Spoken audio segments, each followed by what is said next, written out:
오늘 성찬 나도 그 길을 걷겠습니다 라는 제목으로 이렇게 말씀을 나누겠습니다. 예수님께서 예루살렘 성에 입성하실 때 수많은 사람들이 나와서 종려나무 가지를 흔들면서 예수님을 환호하고 환영했습니다. 그래서 호산나 다윗의 자손이여 찬송하리로다 라고 외쳤습니다. 종려나무 가지를 흔들었기 때문에 종려주일이라고 이제 우리가 이름합니다. 예수님을 환영했던 그들 마음속에는 엄청난 기대감이 있었습니다.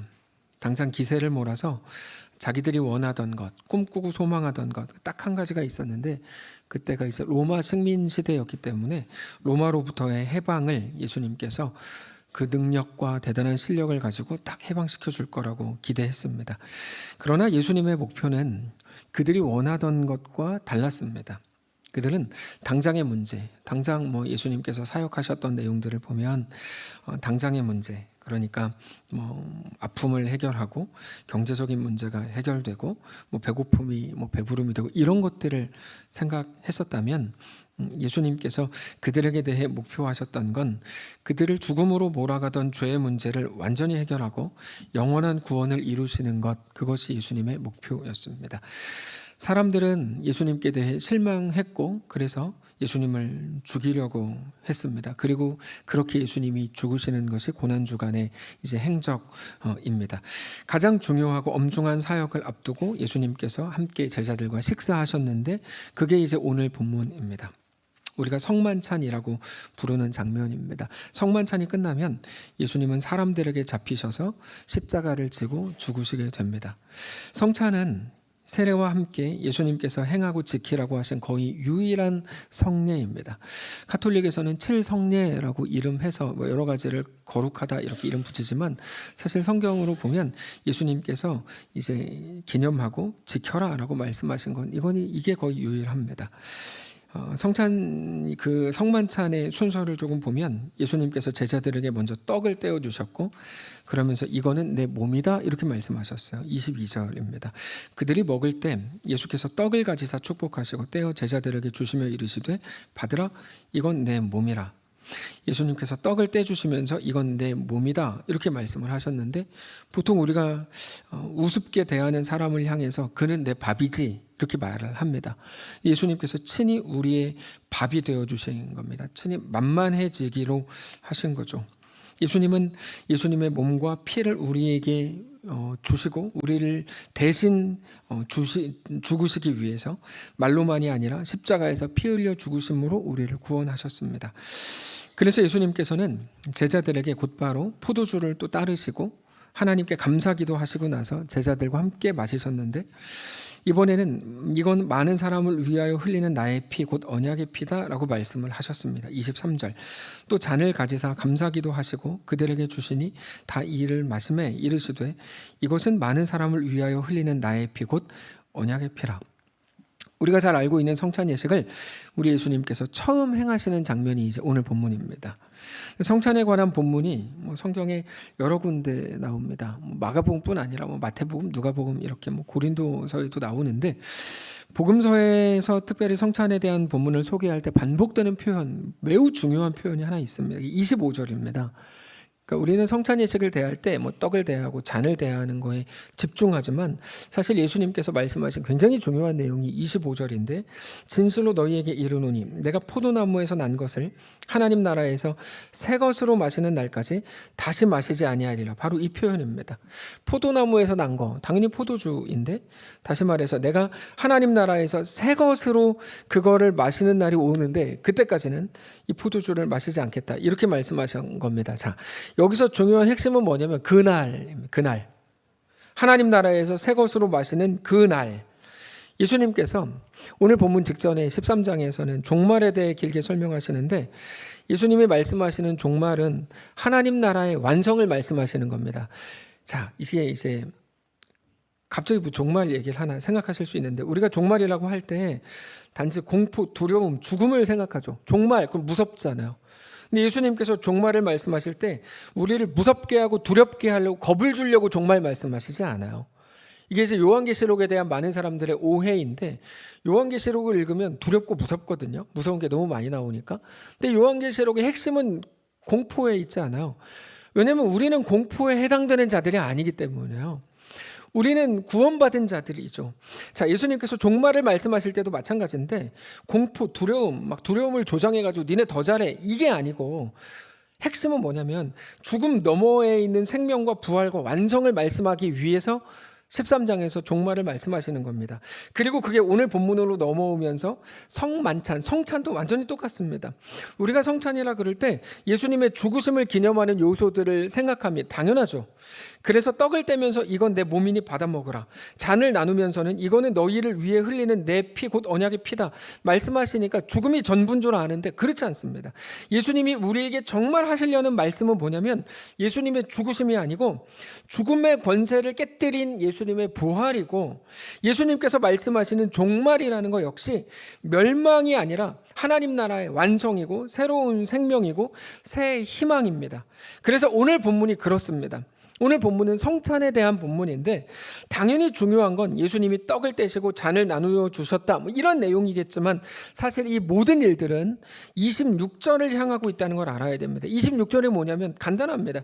그들이 찬양하면서 감람산으로 갔다 이거죠. 이게 이제 결국 성찬의 핵심입니다. 그들이 찬미하고 감람산으로 갔다. 결국에 우리에게 말씀하시려는 성찬의 주제, 성찬의 핵심은 뭐냐면 어떤 순서였는가, 어떤 과정이었는가가 아니고 나도 그 길을 걷겠습니다. 그들이 찬미하면서 감람산으로 간 이후에, 그리고 예수님이 죽으셨다가 부활하신 이후에 예수님의 제자들이 예수의 삶을, 예수의 길을 어떻게 걸었는지를 우리에게 보여주는 게 성찬의 핵심이라는 거죠. 그게 그들에게 주어진 진짜 사명입니다. 뭐 더 부자되고 건강하고 더 칭찬받는 게 사명이 아니고 나도 그 길, 예수의 길을 걷겠습니다라고 하는 고백입니다. 이렇게 어렵고 복잡하게 설명드렸지만 그래서 핵심은 뭐냐면 오늘 말씀의 제목이에요. 나도 그 길을 걷겠습니다가 성찬의 핵심입니다. 여러분, 이게 성찬의 주제, 영원한 주제입니다. 보이는 거는 고난이고 죽음이지만 성찬이라는 거를 내 몸이다, 내 피다, 무섭죠. 당장 예수님의 죽으심이겠지만 실상은 부활이고 생명이기 때문에 그거를 알고 믿는 사람으로 우리 앞에 있는 모든 길을 걷는 것, 그게 우리에게 주어진 사명입니다. 그게 성도의 사명이에요. 그래서 그거를 아는 마음으로 이제 이루어지는 모든 일들을 우리는 바라보아야 하죠. 당장 예수님께서 잡히실 거고 제자들은 처음에 심하게 당황합니다. 그러다가 예수님을 두고 다 도망칩니다. 나는 절대 도망 안 칠 거라고 말했던 베드로조차 도망쳤을 뿐 아니라 예수님을 3번 부인하고 마지막에는 저주하면서까지 예수님을 부인하죠. 어떤 제자는 옷을 챙겨 입지도 못하고 그냥 벗은 채로 도망을 칩니다. 근데 그게 그들의 매우 연약하고 모자른 모습처럼 보이는 게 맞는데 그럼에도 불구하고 그건 그들의 완성이 아닙니다. 우리가 매일 속는 건 뭐냐면 지금이라는 시간에 속죠. 하나님이 우리에게 계속 말씀하시는 건 지금의 시간이 전부가 아니고 너희에게 대한 나의 약속이다라고 말씀하시죠. 너 앞에는 요단강이 있고 홍해가 있지만 볼지어다 내가 세상 끝날까지 너희와 항상 함께 있으리라가 하나님의 약속이죠. 두 가지가 존재합니다. 눈앞에 보이는 지금의 상황, 지금의 시간과 또한 하나님의 약속이 두 가지가 존재하는데 하나님의 약속을 모르는 이 땅의 모든 사람들은 눈에 보이는 것들을 따라가지만 하나님의 약속을 알고 믿는 우리는 하나님의 약속을 믿고 따라간다. 하나님의 말씀을 따라간다. 이게 고린도후서 5장이거든요. 그게 오늘 본문에 똑같이 나오는 거야. 자, 이 일의 결론, 그들은 연약해 보이고 다 도망쳤고 뭐 그다음에 어떡하죠? 예수님 부인하고 막 별짓 다 하지만 그 일의 결론은 그게 아니다 이겁니다.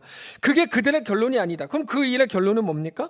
예수님께서 지금은 잡히신 것 같고 죽으시는 것 같지만 사흘 만에 죽음의 권세를 깨뜨리고 부활하실 거고, 부활하신 예수님께서는 제자들을 만나 주실 거고, 그러면 제자들은 부활하신 예수님을 보고 다시 정신을 차리게 될 겁니다. 그 후에 예수님께서 하늘로 오르실 거고 이제 제자들이 작은 예수가 돼서 또 하나의 예수가 돼서 예수님이 걸으셨던 그 길을 똑같이 걷게 되는 겁니다. 그렇게 사도행전의 역사가 시작되는 거죠. 그 모든 역사의 시작이 사실 오늘 본문에 나오는 성만찬인 겁니다. 그러니까 성만찬은 예수님의 죽으심을 기념하는 게 아니고 예수님의 부활로 나아가야 되는 겁니다.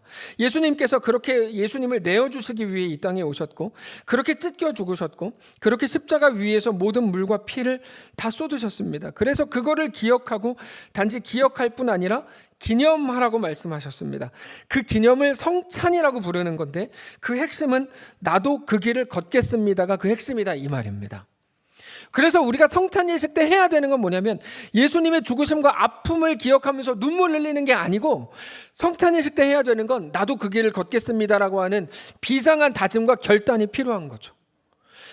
이해가 되시죠? 그거를 곧 이어지는 겟세마네 동산에서의 예수님의 모습에서 확인할 수 있습니다. 예수님께서 제자들과 함께 성만찬을 행하신 후에 제자들 중에 베드로와 야고보와 요한을 데리고 겟세마네에 가서 기도하러 가셨어요. 근데 그때 예수님의 감정에 대해서 마가는 구체적으로 설명해요. 심히 놀라시며 슬퍼하셨다 이렇게 말해요. 32절 바로 뒤에 있으니까 32절 보시면, 그들이 겟세마네라 하는 곳에 이름에 예수께서 제자들에게 이르시되 내가 기도할 동안에 너희는 여기 앉아 있으라 하시고, 어떻게 하죠? 베드로와 야고보와 요한을 데리고 가실새 심히 놀라시며 슬퍼했다 이렇게 돼 있어요. 이 심히 놀라며 슬퍼했다는 이 말을 쉬운 성경에서는 매우 근심하며 괴로워했다 이렇게 번역합니다. 여러분, 이건 신이 하는 행동은 아닙니다. 신은 두려운 게 없고 전지전능하기 때문에 모든 걸 행할 수 있습니다. 그래서 놀랄 것도 없고 슬퍼할 것도 없습니다. 자기 마음대로 하면 되니까요. 근데 예수님은 심히 근심하고 괴로워하셨다고 말씀되어 있어요. 우리가 생각하는 그 느낌입니다. 그래서 실제로 예수님의 겟세마네에서의 기도를 보면 예수님의 감정선이 너무 선명하게 드러나는데, 내가 십자가 죽임을 당하지 않고도 모든 사람을 구원할 수 있는 하나님의 원하시는 뜻을 행할 길이 있다면 내가 죽지 않고 싶습니다라고 말씀하시죠. 기도 중에 35절, 조금 나아가서 땅에 엎드려 될 수 있는 대로 이때가 자기에게서 지나가기를 구하여 이르시되 아빠 아버지여, 아버지께는 모든 것이 가능하오니 이 잔을 내게서 옮기시옵소서. 그러나 나의 원대로 마시옵고 아버지의 원대로 하옵소서. 저는 성경 전체에서 가장 좋아하는 구절이 바로 이 구절입니다. 너무 위로가 되는 구절입니다. 이 잔을 내게서 옮기시옵소서. 그러나 나의 원대로 하지 마시고 아버지의 뜻대로 하옵소서. 너무 진실한 성도의 고백입니다. 우리는 신앙이라는 이름으로 자주 현실을 부정하고 부정당합니다. 무섭고 두려우면 그걸 불신앙이라고 하니까요. 그래서 무서워요. 무슨 집사가 돼가지고 그게 뭐가 무섭다 그래? 막 이렇게 혼나요. 혼나요. 네. 두렵다 그러면 너 신앙이 없어서 그래. 이렇게 얘기하죠. 예수님을 보면서 예수님이 신앙이 왜 이렇게 없어야 이렇게 두렵다고 하시는 건가 이렇게 생각하기도 해요. 그래서 우리는 두렵다는 말을 못해요. 늘 씩씩하고 담담한 표정을 가져야 되고, 근데 우리 속은 두렵거든요. 그러니까 자꾸 쇼하게 되는 거예요. 말만 하나님의 은혜로 내가 이렇게 살죠. 말은 막 유창하고 거창한데 사실 그 속에는 어린아이가 들어앉아 있어서 늘 두려운 거죠. 무섭고. 근데 그렇게 겉으로 괜찮은 것처럼 안 두려운 것처럼 해야 좋은 신앙인 것처럼 잘못 들어왔기 때문입니다. 그런데 성경을 보면 그렇지 않습니다. 신앙은 오히려 정반대더군요. 무섭고 두려우면 하나님께 나아가서 무섭고 두렵다고 말하는 게 신앙입니다. 다 괜찮다고 말하는 건 신앙이 아니에요. 어떻게 다 괜찮다 그러죠? 저 너무 신기해요. 어떻게 괜찮을 수 있죠? 모든 상황이 괜찮아지나요? 우리가 살짝 여기 앞정이 1cm, 2cm 되네. 그거를 여기다가 박으면 아파서 막 난리 날 텐데 어떻게 다 괜찮다 그러죠? 괜찮을 수 없을 텐데. 우리 연약한 인간의 몸을 갖고 연약하기 때문에 우리 괜찮지 못할 텐데. 근데 우리는 습관적으로 다 괜찮다고 하는 게 신앙인 것처럼 배웠어요. 그렇지 않습니다. 하나님이 내가 연약하고 아프고 힘들고 무섭고 두렵다고 말해서, 그러나 하나님이 내 아버지라는 사실을 강력하게 드러내는 것, 그게 신앙이죠. 네. 여러분, 그래서 집사님 요새 어떻게 지내세요? 그러면 그냥 요새 너무 힘들어요 라고 말씀을 하세요. 괜찮아요? 하나님의 은혜로 잘 살고 있어요? 그래 놓고 혼자 일기장에 1818 너무 힘들어 죽겠어 이렇게 적지 마시고 힘들다고 하세요. 힘들잖아요. 예배 끝나고 어떤 분이 잠깐 찾아오셨어요. 목사님, 저 이번 주에 이런 일이 있었어요. 막 우셨어요. 힘들잖아요. 진짜 힘들잖아요. 힘들지 않아요? 왜 자꾸 괜찮은 척을 하는 거예요? 저 누구한테 하는 얘기인지 모르겠는데 하여튼 그런 거죠. 여러분, 신앙은 가장 솔직해지는 겁니다. 근데 솔직한 게 우린 너무 싫어요. 무서워요. 괴로워요. 솔직한 자기 자신을 마주하는 건 너무 힘든 일이에요. 베드로가 그렇습니다. 베드로가 계속해서 자기는 괜찮은 사람일 거라고 믿었고 예수님께 대해서 나 괜찮은 사람이라고 말했어요. 뭐라고 말했죠? 예수님께서 비로소 예수님이 잡히셔가지고 3일만 죽었다가 3일 만에 살아나셔야 될 거에 대해서 말했더니 베드로가 그럴 일 없습니다. 내가 예수님 지켜줄 겁니다. 야, 무슨 소리 하냐? 너 그런 게 아니다. 나는 잡혀 죽어야 된다. 아니에요. 뭐 그렇지 않을 거예요. 야, 너는 내가 잡힐 때 너는 나를 도망칠 뿐만 아니라 나를 3번이나 부인할 거야. 아니, 나 그런 일 없어요. 내가 무슨 그래요. 예수님은 나에 대해 너무 모르는 것 같아요. 뭐 자기가 모르지. 베드로가 스스로에 대해서. 예수님 나에 대해 너무 하나도 모르는 것 같아요. 내가 어떤 사람인지 내가 어떻게 해야 나를 증명할 수 있어요? 라고 계속 예수님께 베드로가 얘기하죠. 그러나 예수님이 잡히시던 날 베드로가 실제로 3번 예수님을 부인하고 마지막에 저주하면서까지 부인하고 닭이 2번 울었습니다. 그때 베드로는 엉엉 울죠. 수치심이 너무 컸던 거예요. 아, 내가 나에 대해서 잘못 알고 있었는데 예수님이 말한 게 다 맞구나. 자기 자신에 대한 실망감. 그런데 그렇게 포장되지 않은 적나라한 스스로의 모습을 마주하는 게 너무 쉽지 않지만 그렇게 자기 자신을 대면하고 마주할 때 비로소 나를 지으신 분이 하나님이시고 나를 부르신 분이 하나님이시고 나에게 대한 소망은 오직 하나님 한 분밖에 없다는 것을 인정하고 고백할 수 있게 되는 것이죠. 그 하나님께 나라는 정직한 존재를 가지고 가는 겁니다. 여러분, 그러고 보면 재밌지 않아요? 하나님은 우리를 지으셨고 우리 아버지고 우리의 머리털까지 세신 바 되었기 때문에 우리에 대해 나보다 더 잘 아심에도 불구하고 우리는 하나님께조차 자꾸 뭔가를 포장하고 하여튼 뭔가를 이렇게 막 가면을 쓰고 나아가려고 했다는 게 참 너무 재밌는 일. 감추어지지 않는데 자꾸 감추려고 하는 거죠. 애기들이 뭐 자기 사탕 먹고 있다가 이렇게 바로 딱 뒤로 숨겨서 나 아무것도 없는데요? 이렇게 하는 것처럼 우리도 하나님께 대해서 너무 자주 그렇게 하는 거죠. 우리 예수님은 그러나 그 사실에 대해 피하지 않으셨고 하나님의 은혜를 오히려 구하는 방향으로 기도하십니다. 하나님, 나 괴롭습니다. 슬픕니다. 피하고 싶습니다. 라고 말씀하심으로 우리에게 신앙이 뭔지를 정확히 말씀하시는 거죠. 그게 신앙이죠.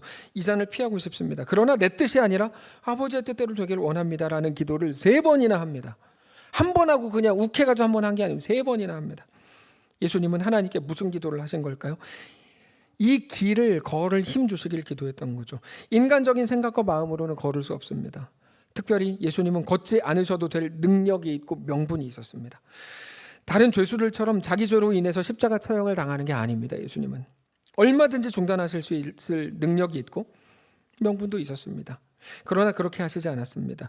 끊임없이 하나님께 그 길을 걸으실 능력을 구하시죠. 그게 우리의 길이어야 합니다. 하나님께 계속해서 신자의 삶을 살아갈 능력을 구하는 거죠. 신자의 삶이라는 건 더 도덕적인 삶을 말하는 게 아닙니다.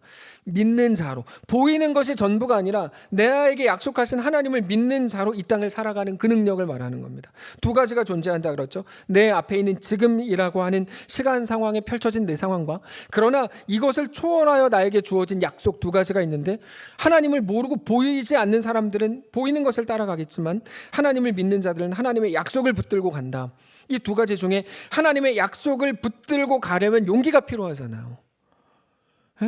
용기가 필요하니까 우리는 하나님께 그 믿음과 그 용기와 그 힘을 구하는 거죠. 우리가 매일 해야 되는 기도가 바로 그 기도입니다. 타협하고 싶을 때, 내 원함이 너무 뚜렷할 때, 보이는 건 당장 죽음이거든요. 당장 예수님 잡혀가는 거거든요. 보이는 건. 내 원함이 너무 뚜렷할 때, 내 속에서 계속해서 생각이 올라올 때 우리는 기도해야 됩니다. 근데 그때 우리는 기도하지 않고 그저 생각을 합니다. 내가 할 수 있을까? 그렇게 하면 내가 손해를 얼마나 봐야 되지? 그 사람은 나한테 실망하지 않을까? 하여튼 막 계속 생각합니다. 후회하지 않는 결정은 무엇일까?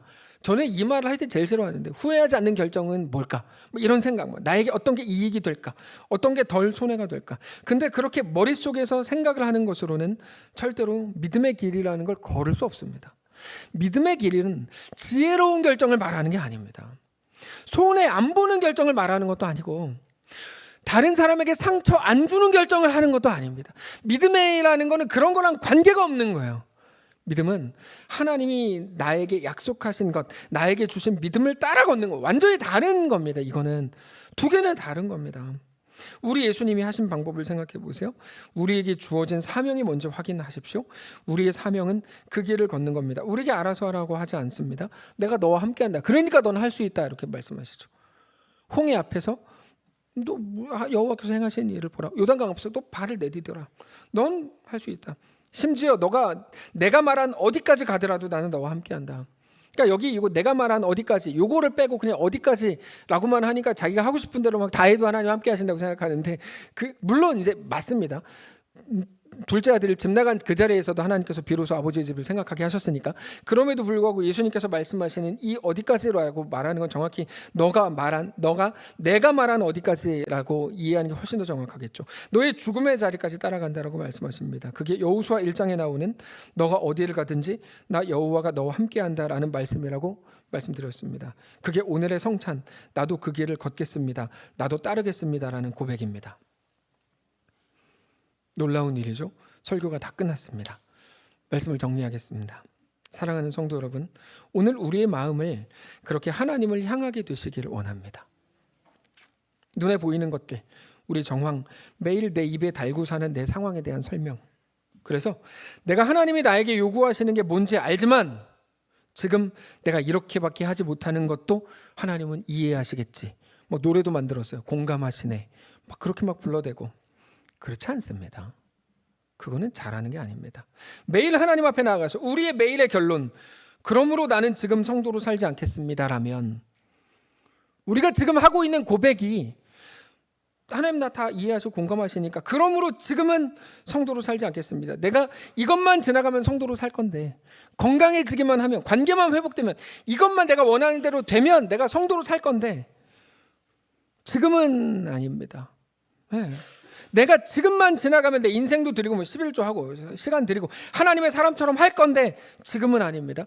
지금은 성도로 살지 않겠습니다라는 말로 하나님을 설득하고 있다면 그거는 잘못하고 계시는 겁니다. 막 그럼 벌 받아요 이런 말이 아니에요. 잘못하고 계시는 겁니다. 그럼 어떻게 해야 되는데요? 잘할 수 있습니다. 잘하십시오. 째려보지를 마시고 잘하십시오. 우리 예수님의 모든 말씀들을 기억하십시오. 십자가는 멸망으로 보이지만 멸망이 아니라 부활이고 생명이고 그것도 영원한 생명입니다. 그래서 우리도 그 길을 걸을 수 있습니다. 겁먹을 필요가 없다. 내가 망하면 어떻게 해요? 이러다 정말 죽으면 어떻게 해요? 소리 지르지만 어떤 것도 우리를 영원한 죽음으로 끌고 갈 수 없다는 것 여러분 기억하십시오. 예수님의 죽으심과 부활이라는 건 우리가 생각하는 것처럼 죄에게 우리가 묶여 우리를 결국 잃어버릴 만큼 예수님의 십자가는 무능하지 않습니다. 이따가 그래서 우리가 헌금 찬양으로 같이 할 찬양에서 우리가 자랑할 것이 있다면 오직 예수 그리스도의 십자가 외엔 자랑하지 말게 하소서, 이런 고백이 있는데, 여러분 십자가는 무능한 게 아닙니다. 우리 하나님의 우리에게 대한 사랑과 이끄심은 우리를 영원한 멸망으로 그냥 잃어버릴 만큼 무능하지 않습니다. 이 땅에서 죽어도 우리는 영원히 삽니다. 하나님께서 우리에게 요구하시는 게 어떤 건지 우리가 알게 되시길 바라요. 예전에 이호경 씨가 쓴 동시를 들었고 한번 소개한 적이 있는데, 어린아이들의 마음으로 쓴 시인데 제목이 그런 데입니다. 이상해 오늘은 비도 왔지, 친구도 집에 없지, 게임기도 고장났지, 만화 영화에서 주인공도 죽어버렸지, 엄마가 만든 빵도 타버렸지, 강아지도 내 이불에 오줌 쌌지, 이상해 오늘은. 그런데 그렇게 찾던 몽당 연필이 나왔어. 이상해 오늘은. 저는 이 시가 너무 좋아요. 우리 그리스도인들에게 정말 강력하게 뭔가 말해준다고 생각해요. 이상해 내 인생, 뭐 우리로 바꾸면 갑자기 병에 걸렸지, 친구도 떠났지, 돈도 떨어졌지, 취업에도 실패했지, 대학에도 떨어졌지, 어렵게 대출받아서 시작한 가게도 잘 안 됐지, 아이들도 그 모양이지. 이상해 내 인생은. 그런데 그렇게 찾던 하나님을 만났어. 여러분, 이게 우리의 고백인 거죠. 그래서 신자의 고백은 너무 놀라운 거예요. 앞뒤가 하나도 안 맞는 거예요. 앞에는 분명히 멸망으로 우리를 이끌어가야 되는 것 같은데 결론은 그렇지 않으니까요. 당장 앞에는 십자가고 고난이고 죽음이라는데 이 앞뒤가 안 맞게 갑자기 부활이라는 게 나오니까 은혜가 그런 거거든요. 은혜가 뭐냐면 원인과 결과가 맞지 않는 것, 이렇게 이해하셔도 돼요. 원인은 다 죽음이고 다 멸망이고 다 망함인데 결론은 승리고 영원한 생명이니까 말이 안 되잖아요. 이걸 은혜라고 불러요. 내가 만들지 않은 포도원과 내가 가꾸지 않은 것을 하나님은 우리에게 누리게 하시는 거죠. 은혜죠. 사람의 실력으로 꽉 차 있는 우리의 생각이 신앙의 전부라면 하나님이 우리에게 주시려고 하신 그 약속은 우리의 실력을 따라 행하시지 않는 것입니다. 하나님의 완전하심이 무엇인지 알게 되실 겁니다. 하나님의 완전하심으로 우리가 영원히 살게 될 겁니다. 사랑하는 성도 여러분, 그게 우리 인생이고 우리 운명입니다. 우리를 정말 못 살게 하는 건 어떤 겁니까? 우리를 정말 살게 하는 건 또 무엇일까요? 예수님이 예루살렘에 입성하실 때 그들이 원하던 것, 바로 그냥 이 기세를 몰아서 그 로마로 진격해서 로마를 다 죽여버리고 무찌르는 게 그들을 살게 하는 거였을까요? 아니라는 게 가버나움과 베세다를 통해 다 드러났잖아요. 내 병만 고쳐주세요. 살 것 같아요. 그게 그들의 평생의 기도 제목이었고 예수님은 그들의 기도를 들으셨어요. 그들을 하나도 살지 못했어요. 오히려 가장 저주받은 자가 되죠. 네. 화 있을진저 베세다야 고라스나 이렇게 말씀하시죠. 그러면 그들을 영원히 살게 하는 건 뭐였을까요? 예수님의 십자가의 죽으심, 예수님의 부활, 그게 살게 하는 거죠. 모든 연약함 속에서도 우리 주 하나님을 만나게 되시기를 원합니다. 오늘을 쉽게 표현하는 거 아닙니다. 오늘을 조금 힘들게 하고 불편하게 하는 것으로 실망하지 마시고 영원히 우리를 행복하게 하고 놀랍게 살게 하실 우리 주님으로 인해 기뻐하실 수 있기를 원합니다. 다만 오늘 각자의 자리에서 이 말씀을 붙들므로 나도 그 길을 걷겠습니다라고 고백하시길 바랍니다. 이번 한 주 고난주간으로 우리가 기념하는데 어느 자리에 계시든지 우리 주 하나님을 믿음으로 바라보실 수 있기를 원합니다. 그렇게 더 이상 상황이 아니라 보이는 것이 아니라 믿음에 우리를 움직이고 믿음이 우리를 지배해가는 거룩한 모든 성도들 되시기를 주님 이름으로 축복합니다. 기도하겠습니다. 하나님, 그렇게 우리 주인 되어 주시기를 원합니다. 보이는 것 전부였고 보이는 것을 따라 하나님을 설득해 가던 게 우리의 기도였다면 우리를 불쌍히 여겨 주십시오. 우리와 함께 해 주십시오. 그래서 이제는 보이는 것이 내 주인이 되지 않고 하나님의 약속이 우리 주인이 되고 하나님의 약속을 그렇게 따르는 주의 거룩한 백성들 다 되도록 축복하시옵소서. 오늘 입교를 하고 유아 세례를 받는 사랑하는 주의 백성들이 있습니다. 그들의 인생 속에 함께 하시고 하나님의 놀라운 은혜가 그들의 인생을 완전히 사로잡아 이제 더 이상 그들의 실력이 아니라 혹은 그 부모의 실력이 아니라 하나님의 이끄심, 성령의 능력으로 완전히 하나님의 백성의 삶을 살아내는 주의 백성들 되도록 축복하시옵소서. 감사드리며 살아계신 우리 주 예수님의 이름으로 기도합니다. 아멘.